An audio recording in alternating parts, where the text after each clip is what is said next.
Sabes que não é um osso de borracha para brincar. Queres a minha perna? Vai, busca! Pois, não te incomodes a esperar por nós. Ei, amigão, espera!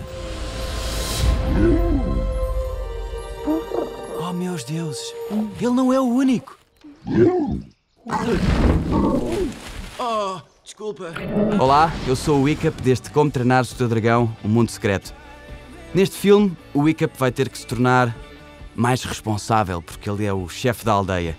Ele e o Fúria da Noite vão ter que entrar numa grande aventura para salvar todos os dragões da extinção. Escapou-vos a parte em que íamos morrendo?